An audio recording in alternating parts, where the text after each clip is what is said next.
Hello दोस्तों, good morning guys, welcome back to my new blog. और आज के इस नए ब्लॉग में आप सभी का स्वागत है। दोस्तों, मेरा नाम है मोहम्मद आसिफ और आज हम बात करेंगे वैगनआर गाड़ी और डिजायर टूर एस। इसके लिए मेरे पास काफ़ी दिनों से कमेंट आ रहे हैं कि आसिफ भाई वैगनआर और डिजायर टूर एस गाड़ी परचेज करने में बहुत ज़्यादा कन्फ्यूजन आ रहा है, कौन सी गाड़ी लेना चाहिए, कौन सी गाड़ी नहीं लेना चाहिए।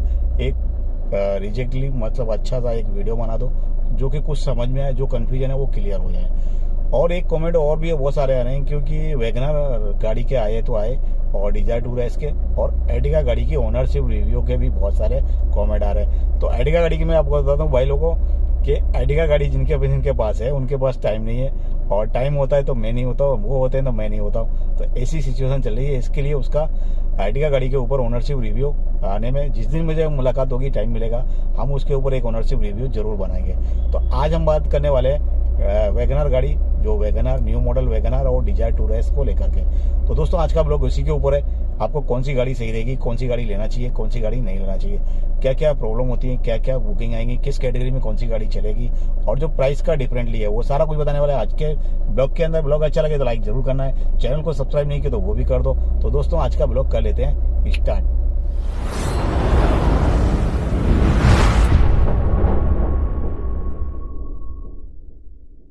तो दोस्तों, मैं आपको बता दूं सबसे पहले वैगनआर जो न्यू मॉडल गाड़ी आ रही है, दिखने में बहुत अच्छी है, गाड़ी भी अच्छी है। और डिजायर टूर एस जो गाड़ी आ रही है वो भी काफी ज्यादा अच्छी है। दोनों में गाड़ियां अच्छी है, दोनों मारुति की गाड़ी हैं। दोनों गाड़ियों के अंदर तीनों चीजें आ जाती है, जो कि मैंने ऑलरेडी वीडियो बनाया हुआ है। गाड़ी का मेंटेनेंस कॉस्ट जो बहुत ही कम है वो गाड़ी परफेक्टली है। जिस गाड़ी का सबसे ज्यादा माइलेज है उसमें भी दोनों गाड़ियां आ जाती हैं। और जिस गाड़ी की कस्टमर डिमांड है तो वो दोनों गाड़ियां इसी तीनों जो बातें हैं, तीनों जो चीजें हैं, तीनों जो इम्पोर्टेंट वो क्या बोलते हैं उसको, उसके अंदर तीनों चीजें आ जाती हैं। तो गाड़ी का मेंटेनेंस से लेके गाड़ी का कस्टमर डिमांड और गाड़ी का माइलेज, तीनों चीजों में परफेक्टली दोनों गाड़ियां आ जाती हैं। प्राइस की बात करें तो 50 से 60 हजार रुपए का दोनों गाड़ियों में डिफरेंटली है। डिजायर टूर एस आ रही है 8 लाख के प्लस, और जो वैगनआर गाड़ी है वो आ रही है 8 लाख के अंदर। ऑन रोड प्राइस अलग अलग स्टेट और अलग अलग सिटियों के अंदर जो भी प्राइस होगी वो अलग अलग होती है। तो तीसरी जो बात कर लेता हूँ मैं वैगनआर गाड़ी की। वैगनआर गाड़ी आपको ओला उबर के अंदर अगर आप चला रहे हैं, सिटी में भी चलेगी, ऑडिशन में भी चलेगी, और जहां तक आप चला सकते हैं उतनी तक किसी में भी कवर कर सकते हैं। लेकिन ओला के अंदर, उबर के अंदर आपको इस वैगनआर गाड़ी के अंदर सिर्फ और छोटी गाड़ी की बुकिंग मिलने वाला है, जिसका नाम है मिनी और गो। आप ये भी कह रहे होंगे, काफी सारे भाइयों के मन में ये भी चलता है कि आसिफ भाई सीडान गाड़ी लगा लेते हैं तो उसके अंदर भी बहुत ज्यादा जो बुकिंग आता है वो मिनी कैटेगरी का आता है। तो ये भी बात सही है भाई। कंपनियां जो प्रमोट करती है ना, वो सबसे ज्यादा प्रमोट करती है भाई कस्टमर को सामने से। एक नंबर की लिस्ट में आपको दिखा दूंगा, सबसे पहले मिनी गाड़ी का ऑप्शन आता है। तो जो सबसे पहले जो पैसे दिखते हैं, राइडर जो होते हैं वो उनको सब पैसे देख के बुकिंग करते हैं, बाद में बुकिंग कैंसिल होता है, किसी के पास लगेज ज्यादा होता है। तो ये चीजें कंपनियां पैसे कमाने के लिए, कैंसिलेशन चार्जेस कमाने के लिए इस तरीके की पॉलिसी रखती हैं कस्टमर के आगे लिए। सबसे फेयर काम होगा, वही कस्टमर ज्यादातर रिमांड बुक करते हैं। आपने देखा होगा काफी सारे बुकिंग के अंदर, जो उबर के अंदर काफी सारे जो ऑप्शंस है ना, कैटेगरी है ना, वो बहुत सारी हैं भाई। गो की है, इंटरसिटी है, और गो में, और सीडान में, और प्रीमियर। तो इनमें डबल डबल गाड़ियां, और गाड़ियां वही होती हैं। जैसे मेरी गाड़ी डीजल है तो मेरी गाड़ी प्रीमियर में भी आ रही है, और मेरी गाड़ी सीडान अगर बुकिंग आएगी तो भी उसमें भी आ जाती है। तो ऐसा ही सारी कंपनियों का, मतलब उबर के अंदर ऐसा होता है और ओला के अंदर भी यही चीज निकल के आती है। ये चीजें क्यों होती है? देखो, सीडान है, अगर कोई कस्टमर बुकिंग कर रहा है, अगर उसके पास नॉर्मल लगेज है, कस्टमर को नहीं मालूम है कि सीडान का मतलब क्या होता है। सीडान का मतलब होता है भाई सीडान गाड़ी जो हो रही है उबर के अंदर, उबर की जो पॉलिसी है, उबर को ये मालूम है ये सीडान की कैटेगरी में जो गाड़ी आ रही है वो पेट्रोल सीएनजी है, और जो प्रीमियर में गाड़ी आ रही है वो डिग्गी वाली गाड़ी है, बूट स्पेस वाली गाड़ी है। तो जो राइडर जानते हैं कि प्रीमियर गाड़ी के ऑप्शन में हमको बूट स्पेस मिलने वाला है, हमारे पास लगेज है, तो वो बुकिंग प्रीमियर में आती है। और जो कस्टमर्स होते हैं सीडान तो डिजायर है, लेकिन काफी ज्यादा लगेज होने के चक्कर में बुकिंग कैंसिल होता है, और इसका फायदा उठाती है बुकिंग कैंसिलेशन चार्जेस को लेकर। तो ये मेन पॉइंट होता है। तो दूसरी मैं आपको बात बता दूं, वैगनआर गाड़ी आप ले रहे हैं, फेयर और जो कैटेगरी मैंने आपको बता दिया, वैगनआर गाड़ी आपको ज्यादा से ज्यादा काम करेंगे तो आपको ज्यादातर कम काम करना पड़ेगा ओला उबर के प्लेटफॉर्म पे। सीडान गाड़ी आप परचेज कर रहे हैं, 50 से 60 हजार रुपए का डिफरेंस है, आपको सीडान गाड़ी मिल जाती है। 2 ऑप्शन मिलते हैं प्राइम के, मिनी के। वैगनआर के अंदर आपको एक ही ऑप्शन मिलने वाला है मिनी का, और मिनी आउट स्टेशन, रेंटल और लोकल एक ही ऑप्शन। जो कैटेगरी की बुकिंग आएगी वो एक ही में आएगी, आने वाली है मिनी कैटेगरी में। सीडान की बात अगर हम करते हैं, सीडान में प्राइम ऑप्शन, मिनी ऑप्शन और आउटशन और रेंटल, तीनों में डबल ऑप्शन आपको मिल जाते हैं। अगर प्राइम की बुकिंग आ सकती है तब भी आप कर सकते हो, सीडान की बुकिंग मिनी कैटेगरी की बुकिंग आ रही है वो भी आप कर सकते हो। तो double option, double booking, earning बढ़ने के चांसेस ज़्यादा होते हैं सीडान गाड़ी में। मिनी में एक ही ऑप्शन है। आप काफ़ी सारे भाइयों का कन्फ्यूजन में एक रहता होगा कि मेरे को पिछले बार कमेंट भी आया था, मैं आपको यहाँ पे लगा दूंगा।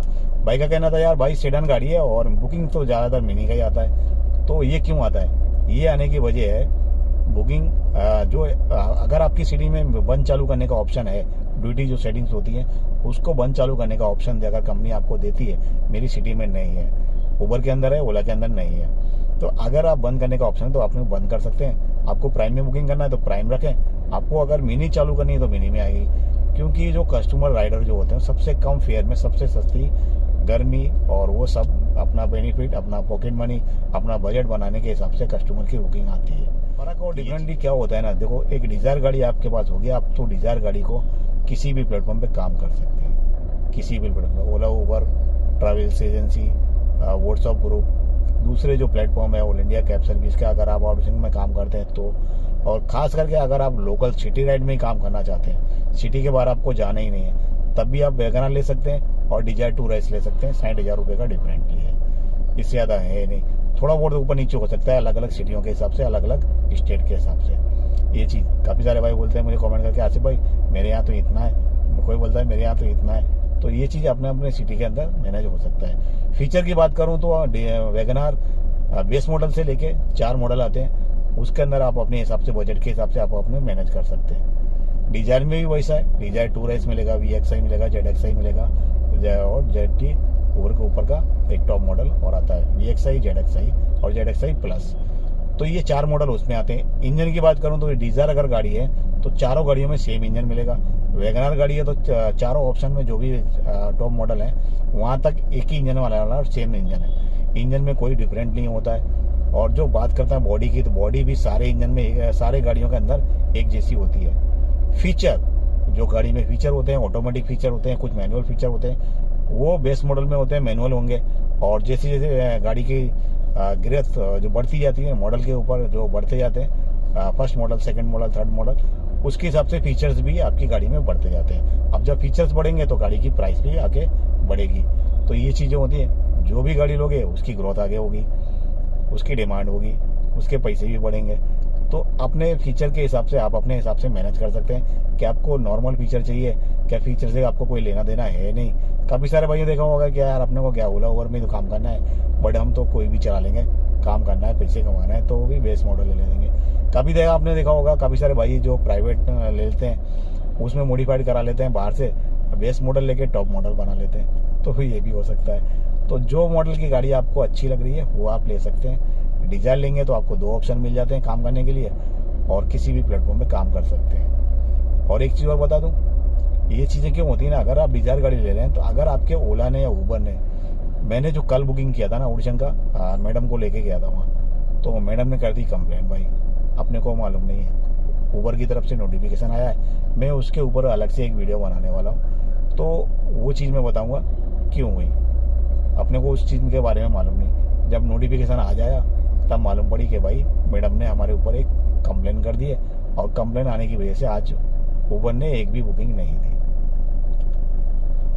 आपको लगेगा नहीं कि भाई यार, आप सोच में पड़ जाओगे क्या यार आसिफ भाई, कस्टमर ऐसे भी होते हैं कि ऐसी थोड़ी थोड़ी मतलब वो कुछ है ही नहीं, और कैलकुलेशन करके बताऊंगा आप यही बोलोगे भाई मतलब ये चीज़ तो बहुत ही सही नहीं है, गलत कंप्लेन है। और कंपनियां जो है ना भाई, ट्रस्ट नहीं करती हैं कंपनियां, ये चेक भी नहीं करती हैं कि क्या मैटर है क्या नहीं है। कंपनियों ने लिया सीधा आपको नोटिफिकेशन भेज दिया, आप हो जाओ भाई, बैठ जाओ चुपचाप घर जाके, ऐसा हो रहा है। ये काम पहले नहीं होते थे, पहले वार्निंग आती थी, उस चीज़ें होती थी। अब तो भाई ना तो तुम्हारा सवाल है ना तुम्हारा जवाब है, कुछ भी नहीं है भाई। तो ये चीज़ें तो निकल के आ रही हैं। ओला और उबर में ड्राइवर परेशान भी है और खुश भी बहुत है। तो ये चीज़ें मैं कहूँगा, अगर आप वैगनर गाड़ी लेंगे तो आप ओला उबर पे डिपेंड रहेंगे, सीडान गाड़ी लेके आप कहीं भी काम कर सकते हैं, जहाँ मर्जी है वहाँ। तो डिसाइड करना आपका काम है, परचेस करना आपका, और सारा कुछ डिसीजन लेना भी आपका काम है। तो दोस्तों अगर कुछ कन्फ्यूजन रह गया हो, कुछ भी हो, तो मेरा इंस्टाग्राम पे DM कर लेना और जो भी रिप्लाई होंगे आपको मिल जाएंगे कमेंट के। तो आज का ब्लॉग इतना ही था, ब्लॉग कंप्लीट करते हैं। ब्लॉग अच्छा लगे तो लाइक जरूर करना है, चैनल को सब्सक्राइब नहीं किया तो वो भी करना, क्योंकि मैं आपके लिए लेके आता रहता हूँ ओला उबर से जुड़ी, कैब बिजनेस से जुड़ी इन्फॉर्मेशन वीडियो। तो दोस्तों आज का ब्लॉग कर देते हैं कंप्लीट, फिर मिलेंगे। जय हिंद, जय भारत।